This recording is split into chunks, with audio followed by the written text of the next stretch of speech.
নড়াতে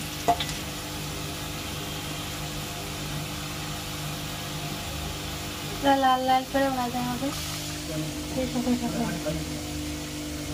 এটা হয়ে গেছে।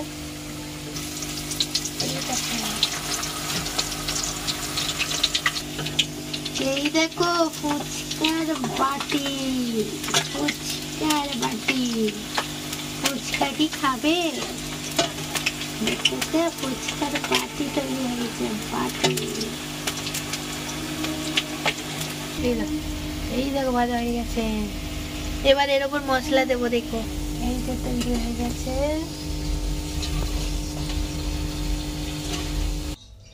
এই দেখো আমার পুরো কমপ্লিট হয়ে গেছে। এই যে ভাজা, এই দেখো এক একটা, এই যে এই যে। এবার আমি একটা নুন দেবো, নুন বাস কর। আর একটা জিনিস দেখো তোমাদের, সেই ফুচকা দেখিয়েছিলাম, এই দেখো কি সুন্দর ফুচকার মতন ভাজা হয়েছে। এবার এতে আমি একটু নুন ছড়াবো, এই যে আমার স্পেশাল নুন। এটা ভালো করে ছড়াতে হবে। এই যে মশলা, এই দেখো মশলা দিয়ে দিয়েছি অলরেডি। দেখো কেমন লাগছে বলবে সবাই কমেন্টে। এইটা দিয়ে আমি আলুগুলো কেটে নিয়েছি। এই দেখো আলুগুলো ভালো পাতলা কাটা হয়েছে। এই দেখো পুরো পাতলা পাতলা করে কাটা হয়েছে, দেখা যাচ্ছে পুরো পাতলা করে আঙুলটা পর্যন্ত দেখা যাচ্ছে। দেখো সবই পাতলা করে কেটেছি।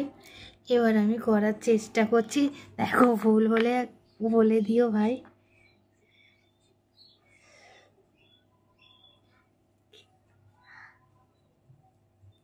ইয়া এরকম করে করি। ফুচকার বাটি তো সবাই খেতে পারবে না।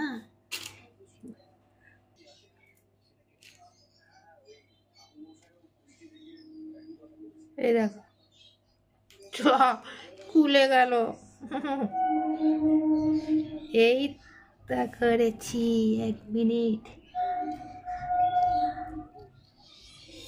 এই দেখো ফুচকার বাটি তৈরি হচ্ছে, 1 মিনিট।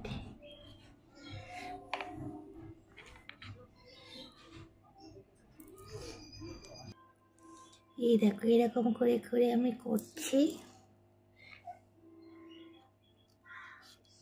এই দেখো দেখেছ কেমন ফুচকার বাটির মতন হচ্ছে, কিন্তু আমি আবার একটা করে দেখাচ্ছি। এরকম পাতলা করে কাটতে হবে, এরকম করে ঢোকাতে হবে, আর এরকম করে নিয়ে নিতে হবে। দেখো কিছু কত সুন্দর ফুচকার বাটি তৈরি হচ্ছে।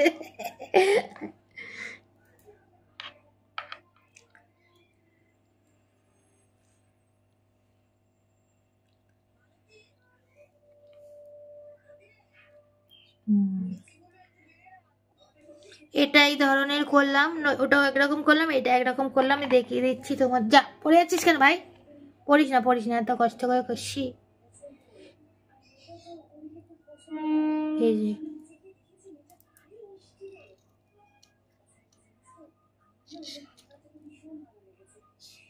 এই এরকম করে নিলাম। ভাই পড়িস না রে ভাই, পড়িস না।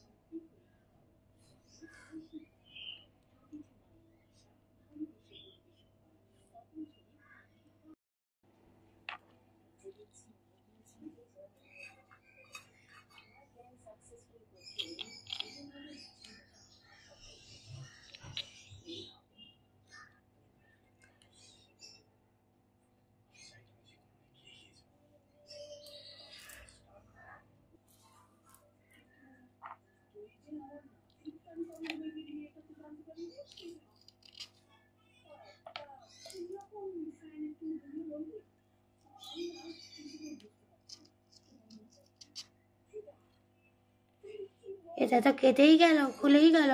যাক খুলে যাক।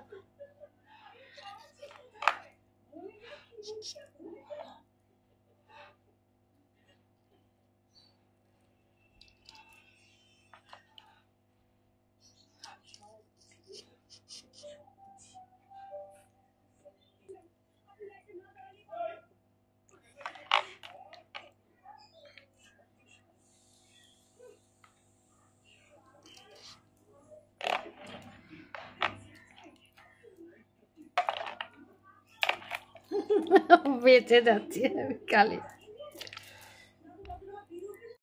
আমার সব কটা তৈরি হয়ে গেছে, এবার আমি ভাজতে যাব মশলা টশলা মাখিয়ে নিয়ে।